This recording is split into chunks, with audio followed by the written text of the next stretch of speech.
Perkenalkan, nama saya Firanda Purusitonga dengan NIM B1B12331 dari Fakultas Hukum Prodi Ilmu Pemerintahan Universitas Jambi.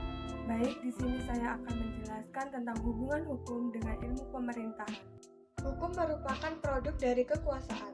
Produk tersebut mengatur hubungan antara penguasa dan rakyat, serta antar rakyat. Bentuk produk tersebut bisa tertulis maupun tidak tertulis. Hukum juga merupakan kekuasaan. Hukum itu mengatur, mengusahakan ketertiban, dan membatasi ruang gerak individu dengan menggunakan kekuasaan. Dapat dipaksakan mengenai sanksi bagi yang melakukan pelanggaran hukum, sebab kekuasaan pada hakikatnya merupakan kemampuan untuk memaksakan sesuatu kepada pihak lain. Artinya, kekuasaan itu juga hukum. Dan yang kedua, apa sih itu ilmu pemerintahan?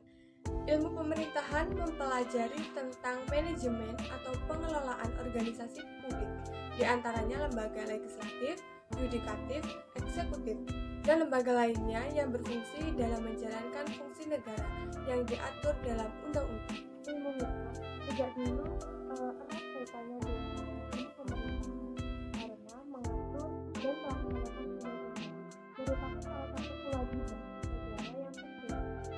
Cabang-cabang ilmu hukum yang khususnya menerapkan negara ialah ilmu hukum tata negara dan ilmu negara.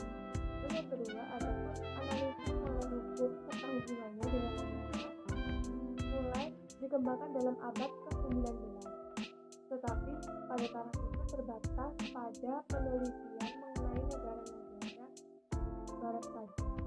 Samping pandangan yang ekstrim yuridis, ada juga sarjana hukum yang tidak a priori menolak faktor-faktor sosial. George Jelinek 1815-1911 yang sering disebut Bapak Ilmu Negara juga mendasarkan pandangannya atas dasar yuridis. Tetapi di samping itu dia memandang perlu bahasan sosiologis. Ia mengemukakan teori dua sisi, yaitu bahwa negara perlu dibahas dari dua sudut. Yang pertama sudut yuridis, yang kedua sudut kemasyarakatan. Untuk yang sudut kemasyarakatan ini oleh Jelinek tidak begitu diperkembangkan lagi pula.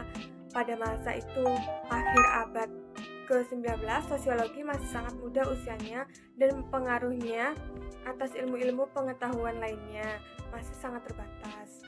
Seorang tokoh ilmu negara yang lebih modern ialah Hermann Heller yang kemudian sangat terpengaruh oleh aliran pikiran Anglo.